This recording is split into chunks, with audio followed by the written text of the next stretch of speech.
Nós vamos ler, por exemplo, aqui, Gênesis 1, 28, quando Deus criou o ser humano, e o que ele disse para o homem, em Gênesis 1, 28. E aí diz assim, e Deus os abençoou, o homem e a mulher. Ele disse, sede fecundos, multiplicai-vos, enchei a terra. Deus está fazendo aqui o casamento antes do pecado, e criando o sexo antes do pecado. Antes, né? Dominai sobre os peixes do mar, sobre as aves e tal. É a segunda vez. No verso 26 ele também diz, deu domínio. Essa palavra domínio no hebraico é hadar, que quer dizer ter poder, autoridade sobre, né?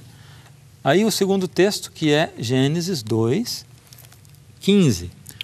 Tomou, pois, o Senhor Deus ao homem e o colocou no jardim do Éden para o cultivar e o guardar. Então, antes Deus deu autoridade sobre, domínio sobre tudo que havia na terra, os animais. E depois, essa palavra guardar, do hebraico chamar, quer dizer, ter autoridade ao ponto de poder passar para frente.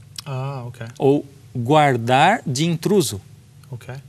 Deus avisou o ser humano de que havia intruso e de que Lúcifer estava exercendo a sua liberdade de escolha, se separando de Deus, mas ninguém conhecia as consequências do que seria rebelar-se contra Deus. Essa era a luta. Então, assim, a forma de protege. Como é que Deus poderia destruir Lúcifer? Ninguém sabia. Mas Deus falou para o homem e para a mulher, você tem o domínio sobre a terra, ela é sua, eu estou passando o certificado de propriedade. Você pode passar para frente ou não, mas proteja. E foi o que o homem fez. Ele vendeu a propriedade da terra e do domínio de si mesmo, trocando o Deus, Rei, Criador, a fonte de vida, luz, por Lúcifer, uma criatura que não tem vida em si. A partir desse momento, o domínio do mundo foi diferente. Aí isso a gente chama pecado. E as pessoas dizem, mas pecado não existe, né? Pecado é uma coisa que a religião inventou, uma palavra para manipular a mente das pessoas, né? Mas a Bíblia diz que pecado existe. E pecado são duas coisas. Primeiro, quem peca também transgride a lei, porque pecado é a transgressão da lei. Ou seja, se eu minto, roubo, eu estou cometendo um ato pecaminoso. É um ato na minha vida.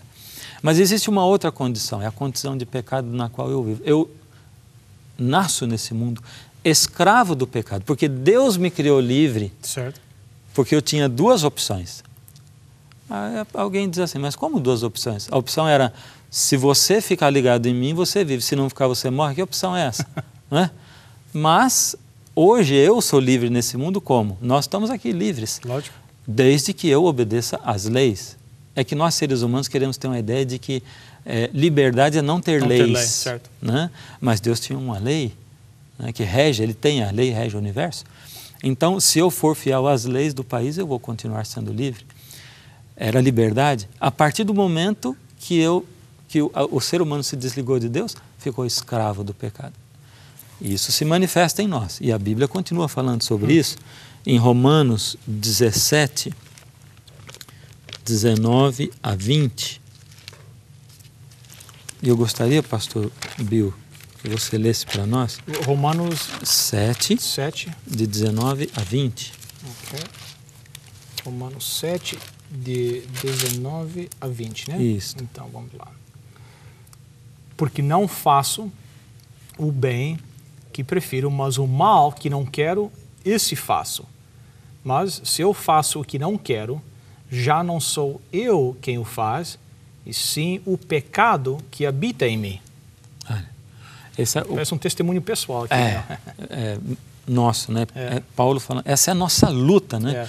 Poxa, eu sei o que é certo, eu quero fazer o que é certo, né? As pessoas fazem promessas, né?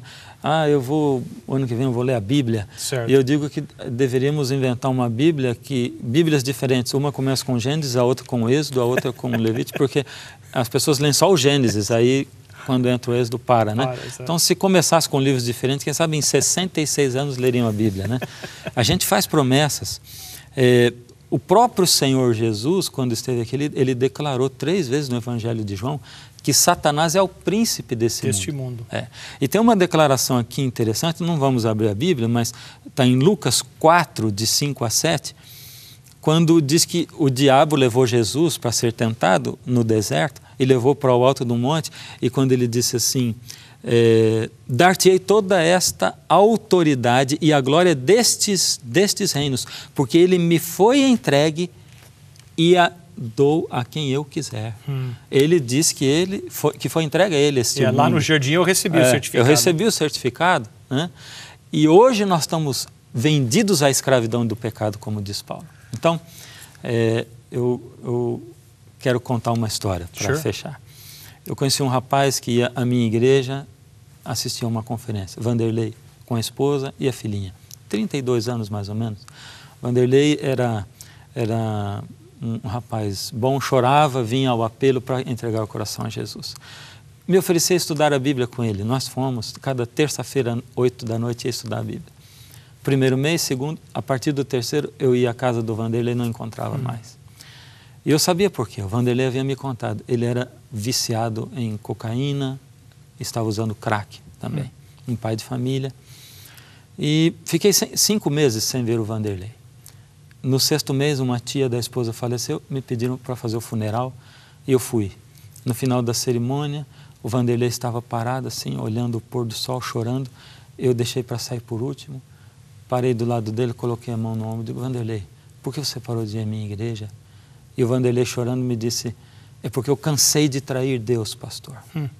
Quando eu estou na igreja, a luz de Deus está lá, mas quando eu vou para o mundo, e aí a necessidade, a carne me chama, como Paulo está dizendo. Eu sei o que é certo, mas eu faço o que é errado.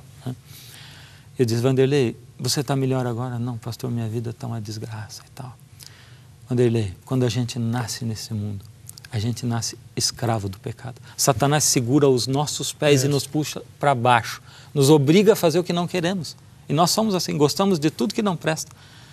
Como alguém se vicia em álcool, toma um whisky, é horrível o gosto, mas toma, fuma, tosse e depois se vicia. Nós somos assim, gostamos de comer o que não presta, gostamos de ver na televisão o que não presta, né?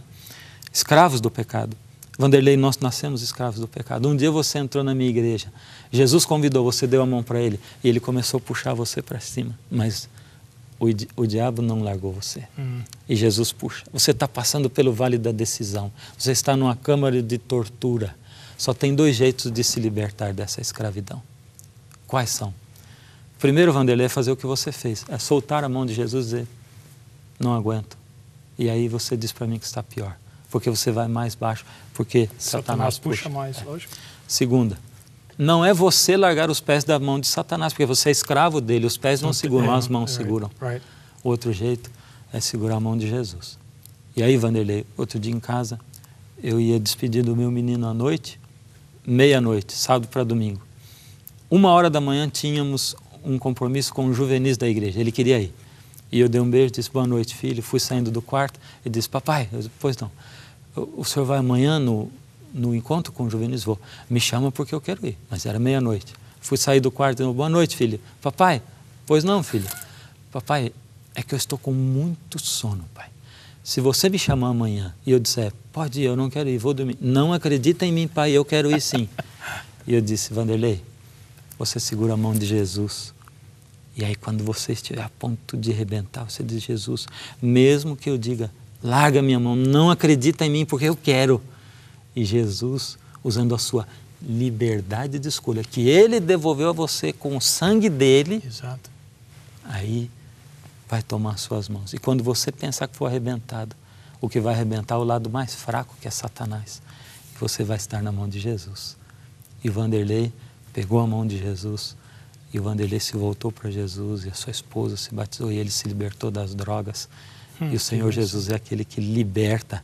Ele nos escolheu, nos criou, o pecado entrou, Ele se ofereceu para morrer, pagou o preço, e Ele é quem nos dá liberdade. E continuou lá, né? É isso. A Bíblia nos diz que enquanto nós éramos ainda pecadores, né? Enquanto éramos pecadores, Ele nos amou assim. Alguém me disse uma vez que nesse trabalho que nós nos encontramos, às vezes surgem dúvidas, né? Nós falamos de um programa sobre dúvidas, né? Sim. Sobre a nossa preparação, nossa capacidade, né? E Alguém me falou um dia, ele disse, Deus, no seu conhecimento infinito, sabe todo o pecado que você já cometeu e todo o pecado que você irá cometer.